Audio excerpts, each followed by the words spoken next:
Welcome to my channel জ্যোতিষের আলো astrology in palmistry. আমরা রাহুর অবস্থান নিয়ে আলোচনা করছিলাম। Rahu and it's good and bad effect part ওয়ানে আমি প্রথম থেকে পঞ্চম ভাব বা ঘর পর্যন্ত আলোচনা করে দিয়েছি।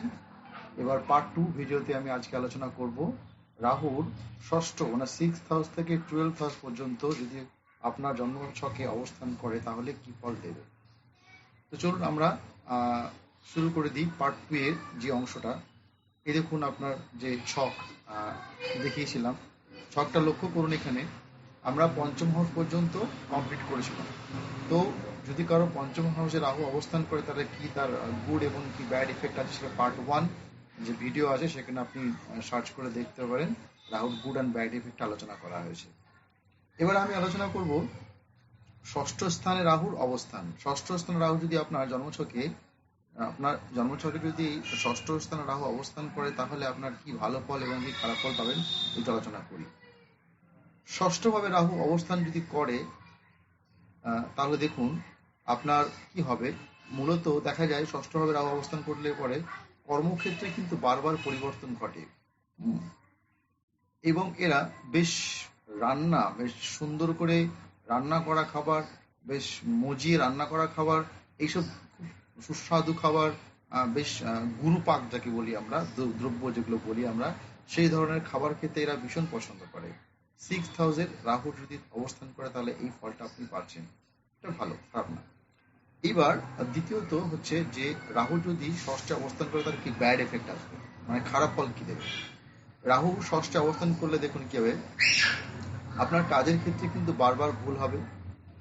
প্রচুর পরিমাণে আপনার মানসিক টেনশন বৃদ্ধি পাবে এবং শত্রুর সংখ্যা দিনের পর দিন বাড়তে থাকবে। হুম, এবং আপনি যদি কোনো অফিসের বস বা উচ্চ আধিকারিক হয়ে থাকেন তাহলে দেখবেন সেক্ষেত্রে আপনার যে অধস্তন কর্তৃপক্ষ যারা থাকে, যারা কর্মচারী আপনার অধস্তন বা আপনার নিচে যে সমস্ত কর্মচারী থাকে, তারা দেখবেন ম্যাক্সিমামই থাকে বেশিরভাগ আপনার প্রতি শত্রুতা করবে, চুরি করার প্রণয় থাকবে। হুম, তো ষষ্ঠে যদি আপনার রাহু অবস্থান করে তাহলে বাড়ির যদি কাজের লোক থাকে এটা বা থাকে, তাতে সাবধানে থাকতে হবে, কারণ এতে একটু ডিস্টার্ব ক্রিয়েট করে। আপনি কিন্তু উম, প্রতারিত হতে পারেন।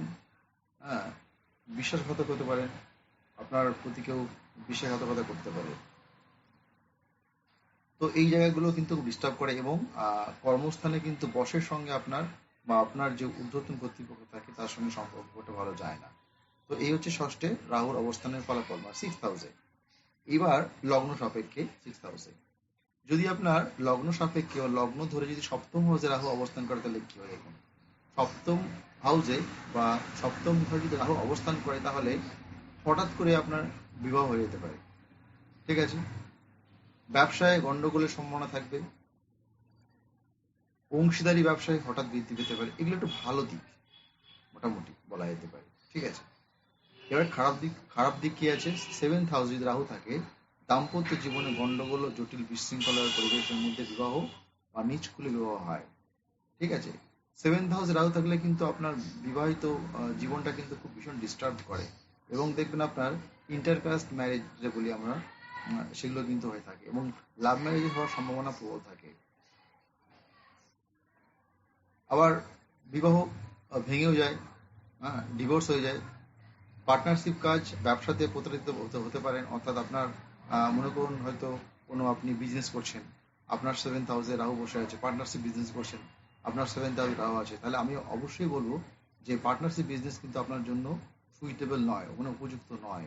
মানে আপনার 7th হাউসে যদি রাহু থাকে, কোনো পার্টনারশিপ বিজনেসে যাবেন না, তাহলে কিন্তু আপনার ক্ষতি হওয়ার সম্ভাবনা রয়েছে, বিশেষ করে আর্থিক ক্ষতি। ঠিক আছে,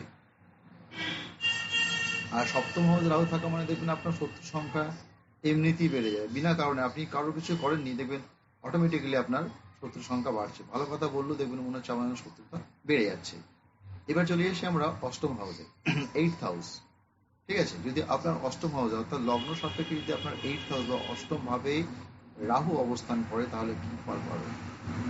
কোনো গুপ্ত ব্যাপারে বা বিষয়ে লাভ করে অপরের ক্ষতি থেকে নিজের লাভ লাভ হয়, বুঝেছেন। কোনো গুপ্ত ব্যাপারে বা বিষয়ে লাভ করে অপরের ক্ষতি থেকে নিজের লাভ হয়। আপনার দুর্ঘটনা, অর্থ নাশ, চোট, নানা ক্ষয়ক্ষতি থেকে আপনি রেহাই পাবেন। অষ্টমে রাহু থাকা মানে আপনার দুর্ঘটনার সম্ভাবনা ভীষণ। হুম। এবং আপনি অনেক রকমের অনৈতিক কাজ, বিভিন্ন রকমের অনৈতিক কাজে কিন্তু জড়িয়ে যেতে পারেন। আপনার কিন্তু ভুল চিকিৎসা হতে পারে, ভুল চিকিৎসার কারণে মৃত্যু পর্যন্ত ঘটতে পারে। এবং আপনার ভ্রমণ যে যোগ থাকে, সেই ভ্রমণ যোগে কিন্তু আপনাকে সাবধান থাকা উচিত, কারণ ভ্রমণ যোগে আপনার কিন্তু দুর্ঘটনা ঘটতে পারে। হয়তো আপনি কোথাও ভ্রমণে বেরিয়েছেন, আপনার 8th হাউসে রাহু আছে, তাহলে আপনাকে কিন্তু সাবধানে থাকতে হবে, কারণ ভ্রমণটা চলাকালীন আপনার কিন্তু কোনো রকম দুর্ঘটনা ঘটার সম্ভাবনা কিন্তু রয়েছে। এবং 8th হাউসে রাহু মানে আপনার কোনো একটা গুপ্ত বিষয়ে আপনার কিন্তু অর্থ নাশ হয়েছে, সেটা হয়তো আপনি কাউকে বলছেন না, কিন্তু আপনার একটা ভালো অ্যামাউন্টের টাকা বা অর্থ নাশ হয়েছে। 8th হাউসে যদি রাহু এবং মঙ্গল থাকে, তাহলে জেনে রাখবেন অবধারিত আপনার অ্যাক্সিডেন্ট, অবধারিত একেবারেই। এবং 8th হাউসে রাহু মঙ্গল থাকলে আরেকটা জিনিস হয়, যেটা সেটা খুব ভয়ঙ্কর, সেটা হচ্ছে আমাদের বিবাহিত জীবনটা মারাত্মক পরিমাণে ডিস্টার্ব করে, এমনকি ডিভোর্স পর্যন্ত হয়ে যাওয়ার সম্ভাবনা থাকে। এবার চলে আসি আমরা 9th হাউস। যদি 9th হাউসে রাহু থাকে তাহলে কি ফল দেবে? দেখুন, 9th হাউস বলতে নবম হাউস, অর্থাৎ আপনার লগ্ন সাপেক্ষ, অর্থাৎ লগ্ন থেকে ধরে যদি আপনার নবম ঘরে বা 9th হাউসে রাহু অবস্থান করে, তাহলে কি ফল দেবে? 9th হাউসে রাহু কি ভালো ফল দেয় না, দেখবেন আপনার ভ্রমণ হয়, একটা ভ্রমণের যোগ তৈরি হয়, বেশ ঘুরতে পছন্দ করবেন। হ্যাঁ, তো এরা আবার একটু বেশ দুর্গম, মানে অ্যাডভেঞ্চার্স টাইপের হয়, দুর্গম দুঃসাহসিক অভিযান যেগুলো বলে আমরা, বেশ যেখানে ভয়ের জায়গা, মানে যেগুলো যেতে, যে সমস্ত স্পটগুলো যেতে অনেক ভয় পায়, সেগুলোর দিকে যাওয়ার আপনার আগ্রহ দেখা যাবে।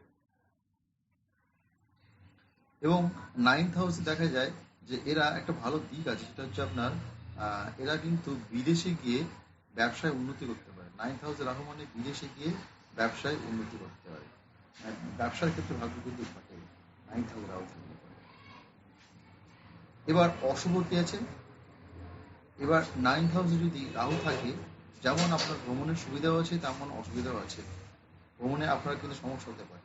হ্যাঁ, আপনার দেখবেন মাঝে মাঝে স্থান পরিবর্তন হচ্ছে, জায়গা পরিবর্তন হচ্ছে, আপনার এক জায়গায় ভালো লাগছে না।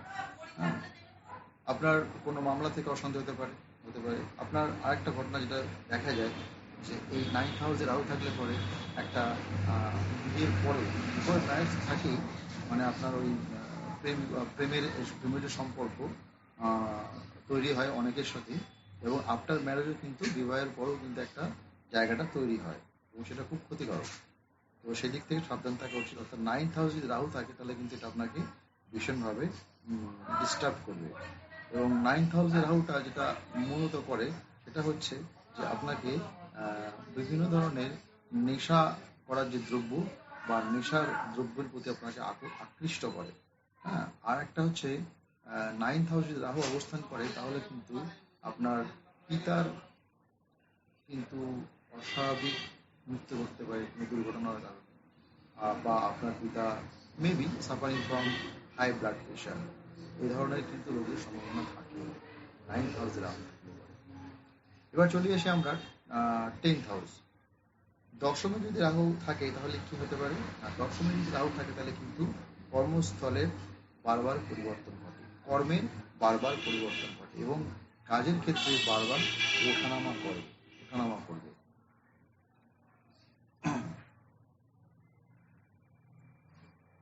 আবার দেখা যায় 10th হাউস রাহু থাকলে পরে হঠাৎ করে কর্ম চুক্তি করতে পারে।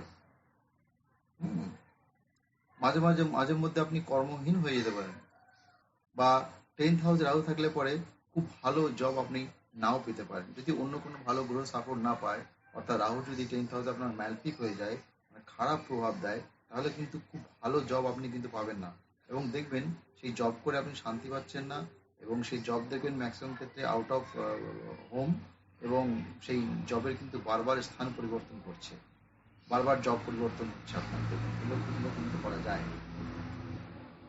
এবার চলে এসে আপনার একাদশে, মানে 11th হাউস, মানে আপনার লগ্ন সাপেক্ষে একাদশ হাউসে যদি রাহু অবস্থান করে, যাদের একাদশ হাউসে রাহু অবস্থান করে, তারা কিন্তু ভীষণ উচ্চাকাঙ্ক্ষা হয়, মানে হাই অ্যাম্বিশন থাকে তাদের।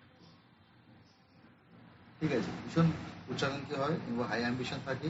কিন্তু এদের একটা খারাপ দিক হচ্ছে যে এদের যে ফ্রেন্ড সার্কেল যেগুলো হয় সেটা কিন্তু খুব ভালো হয় না, একদম ভালো হয় না। মানে এরা গ্রহগত কারণেই অজান্তেই কিন্তু ভুল বন্ধু চয়ন বলুন বা সঙ্গ চয়ন বলুন, সেগুলো ভুল বন্ধুর সঙ্গে মেলামেশা করা, সঙ্গীদের সঙ্গে মেলামেশা করা, যার ফলে কিন্তু ওকে আলটিমেট ভুগতে হয়। তো এটা একটা ব্যাপার। আবার দেখুন, মানে একাদশে রাহু যদি যে বললাম, একাদশে রাহু তো যদি ম্যালফিক হয়ে যায় তাহলে তো আপনার ভালো বন্ধু কখনোই হবে না, আপনি বন্ধুর কাছ থেকে কখনোই ভালো কোনো সহযোগিতা পাবেন না, বন্ধু থেকে আপনি ক্ষতিই হবে আপনার। হুম, আপনারা দেখবেন কোনো আর আনএক্সপেক্টেড ক্ষতি আপনার হতে পারে বন্ধুত্ব দ্বারা, ফ্রেন্ড সার্কেল দ্বারা। দ্বাদশে রাহু বা 12th হাউস যেটা বলি আমরা, আপনার লগ্ন সাপেক্ষে, লগ্ন থেকে যদি আমরা কাউন্ট করতে করতে যাই, যদি সে 12th হাউস বা দ্বাদশ ঘরে যায়, সেখানে যদি রাহু অবস্থান করে তাহলে কি ফল দেবে দেখুন। রাহু কিন্তু এখানে একটা ভালো ফল দেয়, যেটা বলি, দেখবেন কিছু ব্যক্তি আছে যারা খুব দান ধ্যান করে, দেখবেন অনেক সময় আমরা দেখি আমাদের সমাজে কিছু ব্যক্তি আছে যারা দেখবেন আমরা বুঝতে পারছি যে সেই ব্যক্তি অসৎ উপায় অবলম্বন করে তার অর্থ উপার্জন করছে, কিন্তু দেখবেন এরা আবার দান করে। হ্যাঁ, এরা আবার কি করে না, দান করছে, দেখবেন আবার মানে সেই অসৎ উপায়ে অবলম্বন করা উপার্জিত টাকা, সেই টাকা দেখবেন আপনি এরা দান করে। তো এই ধরনের টেন্ডেন্সি বা এই ধরনের যাদের জন্মছকে দ্বাদশে মানে 12th হাউসে রাহু আছে, তারা কিন্তু এই কাজগুলো করে থাকে। এটা কিন্তু লক্ষণ একটা, দেখবেন আপনার এরা কিন্তু ইনকাম করছে, ঠিক আছে, অসৎ উপায় অবলম্বন করে ইনকাম করছে, ঠিক আছে। তো সাধু উপায় নয়, অসৎ উপায় অবলম্বন করে ইনকাম করছে, প্রচুর ইনকাম করছে। তো ওই টাকা কি করবে ওরা কিন্তু আবার দান করে। এটা একটা ভালো ভালো মন্দ দুটি বলতে পারেন আপনি। এবার অশুভ হলে কি হতে পারে না, নানা রকম গন্ডগোল করবে, বিশৃঙ্খলা ঘটবে, নানা রকম ঝুট ঝামেলা জড়িয়ে যেতে পারে। হ্যাঁ, ভ্রমণ যোগ তৈরি হয়, বিদেশ ভ্রমণ হয়, যদি রাহুর সঙ্গে চন্দ্র কানেক্ট হয়ে যায় দ্বাদশ হাউসে, 12th হাউসে যদি চন্দ্রের সঙ্গে রাহু কানেক্ট হয়ে যায় তাহলে কিন্তু বিদেশ ভ্রমণ পর্যন্ত হতে পারে। আর একটা সবচেয়ে ভয়ঙ্কর, যদি চন্দ্র যদি 12th হাউসে রাহুর সঙ্গে মঙ্গল কানেক্ট হয়ে যায় বা কানেক্ট হয়ে যায় তাহলে কিন্তু, বা রাহুর সঙ্গে স্যাটার্ন কানেক্ট হয়ে যায়, তাহলে দেখা যায় সেই জাতক জাতিকা কিন্তু ঝুট ঝামেলা থেকে সাবধান থাকা উচিত, দূরে থাকা উচিত, কারণ যে কোনো সময়ে তার কোর্ট কেস, পুলিশ কেস, আইনগত সমস্যায় পড়তে পারে, এটা কিন্তু দেখা যায়। এরা যদি 12th হাউসে, যদি দ্বাদশে রাহুর সঙ্গে চন্দ্রের অবস্থান করে, তাহলে দেখবেন এরা ভীষণভাবে মদ সেবন বা স্মোকিং, এই ধরনের নেশাতে আসক্তি প্রকাশ করে এরা, বা নেশায় জড়িয়ে পড়ে, যার ফলে কিন্তু প্রচুর অর্থ নাশ করে থাকে। যেটা বললাম, 12th হাউস রাহু কিন্তু একটু ভীষণ ভয়ঙ্কর, আপনাকে কারাদণ্ড করতে পারে, আপনার জেল হয়ে যেতে পারে, আইনগত সমস্যা হতে পারে, ল্যান্ড বিজনেস প্রপার্টি নিয়ে সমস্যা হতে পারে। আর 8th হাউস রাহু থাকলে পরে আপনার মারাত্মক বড় ধরনের দুর্ঘটনা ঘটে যেতে পারে। তো এই যে আমি রাহুর অবস্থান সম্পর্কে 1 থেকে 12টি ঘর আলোচনা করলাম, এটা আপনারা একটু ভালো করে শুনবেন এবং বোঝার চেষ্টা করবেন, তাহলে পুরো ব্যাপারটাই বুঝতে পারবেন। এবং আপনাদের যে জন্মছক রয়েছে সেই ছকে যদি যে যে অবস্থানের কথা বললাম, অর্থাৎ রাহুর যে অবস্থানের কথা আমি আলোচনা করলাম, এগুলো একটু মিলিয়ে দেখে নেবেন, দেখবেন আপনি অবশ্যই সেই ফলগুলোই পাচ্ছেন। ঠিক আছে, তো ভিডিওটা দেখার জন্য আপনাদের সকলকে অসংখ্য ধন্যবাদ। আমার চ্যানেলটিকে লাইক, সাবস্ক্রাইব করবেন এবং দেখতে থাকুন। পরবর্তী ভিডিও আমি খুব শীঘ্রই নিয়ে আসছি অন্য একটা গ্রহ নিয়ে এবং তার অবস্থা নিয়ে। সকলকে অসংখ্য ধন্যবাদ।